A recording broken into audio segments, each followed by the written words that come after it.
Assalamualaikum warahmatullahi wabarakatuh. Kembali lagi setelah sekian berapa tahun nggak jumpa. Saya doakan semoga sehat selalu dimanapun berada. Nah, eee, beberapa hari belakangan, sebulan ya kalau nggak salah, beberapa teman-teman nanya langsung atau lewat media sosial terkait dengan keputusan saya untuk melanjutkan studi di, eee, Edinburgh di Scotland. Nah, ada beberapa pertanyaan yang saya rasa menarik untuk dijawab dan bisa memberikan insight untuk teman-teman yang lain. Saya udah catat beberapa yang saya akan coba jelaskan satu persatu. Ini sebelumnya disclaimer, ini adalah personal. Alasannya sangat sangat sangat personal, mungkin relate dengan seseorang dan mungkin juga tidak gitu. Nah, langsung saja yang pertama. Pertanyaan yang beberapa kali hadir adalah tentang kenapa ngambil studi S3 di barat, di UK gitu. Nah, ada beberapa alasan untuk saya ketika memutuskan mengambil studi S3 di Scotland, di Edinburgh University. Dua yang paling besar adalah pertama, saya melihat ada kesempatan untuk meningkatkan peluang gitu. Jadi untuk gambaran konteks, saya sebelumnya ngambil studi S1 di Al-Azhar University, Kairo, jurusan Usuluddin gitu. S2 juga sama, nah S3 nih saya ngambil Islamic Studies juga sama. Nah, saya melihat ada peluang ya, peluang untuk peningkatan kapasitas diri. Karena beberapa tahun saya setelah selesai kemudian diajak kembali ke Indonesia, bukan diajak sih, saya kembali ke Indonesia, kemudian mengabdi di grassroots, di akar rumput, berinteraksi dengan orang banyak dan sebagainya. Saya melihat ada sesuatu yang kurang dari saya gitu. Yang sesuatu ini uh, tidak saya dapat di pendidikan saya sebelum-sebelumnya gitu. Jadi kalau gambaran bahwa Al-Azhar itu sangat kuat sekali dengan teori keislaman ataupun studi-studi literatur baik fikih, kemudian usul fik, kemudian Quran, hadis dan sebagainya. Mereka itu ya leading lah di masalah hal seperti itu. Tapi saya butuh satu hal lagi yang saya rasa itu bisa melengkapi dan menaikkan kapasitas saya sebagai individu dan sebagai akademisi, yaitu saya ingin memperkaya metodologi penelitian, research, khususnya di bidang sosio-religi gitu. Nah, hal itu saya nggak dapat di pendidikan saya sebelumnya gitu. Di Malaysia ada, tapi ya sekilas lah. Ya cukup baik, tapi saya ingin elevate, naikkan lagi sehingga saya memilih Edinburgh University. Jadi bayangan saya adalah kalau selama ini ada ratusan mungkin ribuan mungkin setiap tahunnya orang yang berangkat studi di Timur Tengah, dan setiap tahunnya juga mereka ataupun pendidikan-pendidikan di Timur Tengah itu mengembalikan atau ya mengirim kembali setiap asatiz itu ke negaranya masing-masing. Berarti ada banyak sekali ustadz asatiz yang capable dalam bidang-bidang Quran, Sunnah dan sebagainya. Nah, tapi saya melihat ada celah tadi, sekali lagi. Ada sesuatu, bukan celah ya. Ada sesuatu yang bisa kiranya saya tambal untuk kontribusi yang lebih gitu. Yaitu terkait masalah sosio-religi. Karena permasalahan sih kita di Indonesia saya pahami bukan hanya berkutat di masalah agama tok gitu. Tapi ada permasalahan agama yang ya ada pautan, ada kaitannya terpaut dengan masalah sosio, kemudian politik dan sebagainya. Nah, saya ingin mempelajari hal itu lebih lanjut. Sebab itu saya memilih untuk lanjut S3 di Edinburgh University. Alasan kedua adalah kesempatan berpetualang, mengambil hal-hal baru, mengambil sesuatu yang belum saya ketahui gitu.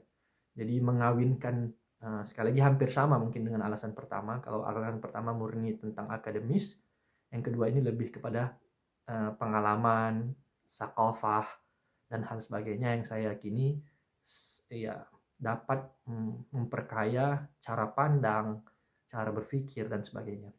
Nah, ini dua hal besar yang membuat saya memutuskan kenapa di Edinburgh, UK gitu. Selain ada alasan yang memang karena saya pengen, mimpi dan sebagainya. Kemudian ada alasan ya melihat ya banyak hal termasuk bola mungkin dan sebagainya dan sebagainya. Tapi dua alasan tadi itu alasan yang paling gede. Nah, dari situ berangkat lagi ada pertanyaan sambutan nih, umpan silang nih pertanyaan ini. Nah, kenapa studi Islam di Eropa? Gitu. Bismillah saya mencoba jawab.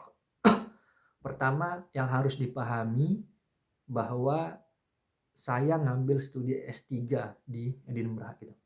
Yang S3 itu adalah research. Dan harus dipahami kalau research itu hampir di banyak tempat di Eropa itu tidak ada coursework-nya lagi atau tidak ada program belajar di kelas dan sebagainya gitu. Jadi kebanyakan itu murni melakukan riset gitu. Kita punya penelitian, kita punya proposal, dan itulah yang akan kita bahas sepanjang studi kita. Jadi dia tidak lagi belajar, melainkan melakukan riset gitu.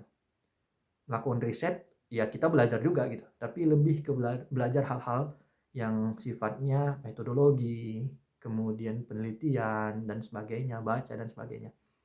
Jadi, saya rasa tidak terlalu banyak yang harus dikhawatirkan, karena kita yang punya kendali, ya tidak penuh, tapi kita punya kendali terhadap apa yang ingin kita lakukan di situ. Yang kedua adalah bahwa sekali lagi ini hampir sama dengan yang sebelumnya. Kenapa diambil studi Islam di ini? Jadi studi riset saya itu nggak murni tentang, nggak 100% tentang Islam, tapi Islam yang punya kaitan dengan masalah sosio dan politik. Jadi political Islam atau sosio religi gitu. Jadi itu tidak saya dapatkan di banyak kampus di Timur Tengah, konsentrasi tentang hal tersebut gitu. Nah, itu saya dapatkan malah ketersediaan supervisor, kemudian ketersediaan course dan sebagainya itu saya dapatkan di kampus saya ini Edinburgh dan di beberapa kampus yang dulu pernah saya apply. Jadi dua alasan itu yang menyebabkan saya berani untuk mengambil studi Islam. Sebenarnya kalau dikatakan studi Islam, ya dia itu di bawah jurusan Islamic Studies.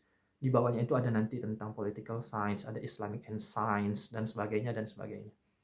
Nah, itu dua alasan yang menyebabkan saya memilih untuk mengambil studi tentang Islam di Eropa. Di Edinburgh dalam kasus saya. Nah, pertanyaan ini kembali dilambungkan, di umpan silang gitu. Apa nggak takut kenapa-napa gitu? Apa nggak takut liberal dan sebagainya?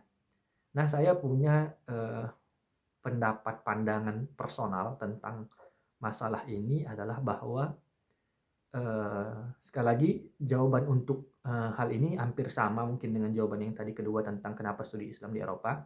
Tapi lebih spesifik saya mungkin bisa menjawab adalah bahwa kita punya contoh banyak sekali tokoh yang belajar di Eropa dan alhamdulillah nggak kenapa-napa gitu.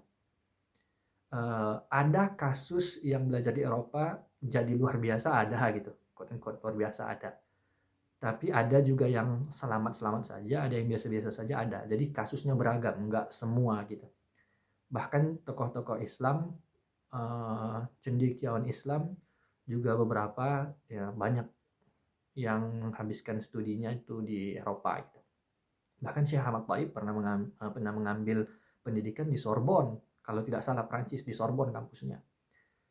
Kemudian ada beberapa tokoh dari Indonesia juga yang mengambil studi di luar dan alhamdulillah oke-oke saja gitu.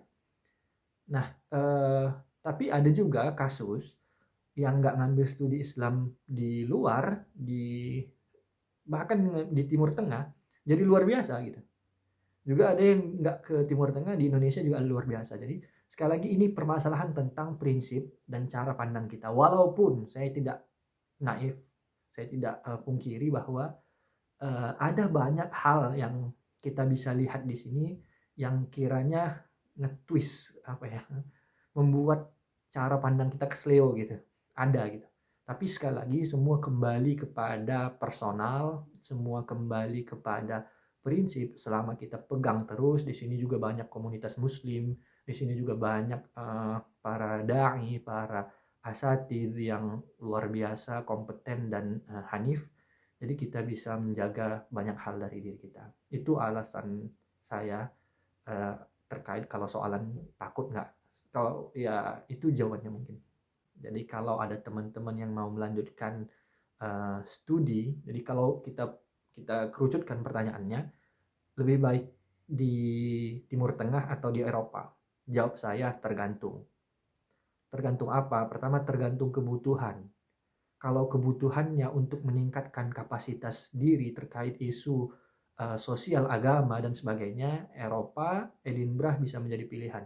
Tapi kalau ingin meningkatkan kemampuan murni tentang uh, uh, tentang disiplin keilmuan Islam, semurni ya, yang murni, teori murni tentang uh, misalnya apa usul fiqh, kemudian bahasa Arab, kemudian dirasa Islamiyah, kemudian Quran, Sunnah, dan sebagainya. Kalau memang murni, maka Timur Tengah menjadi pilihan yang sangat bagus dan luar biasa.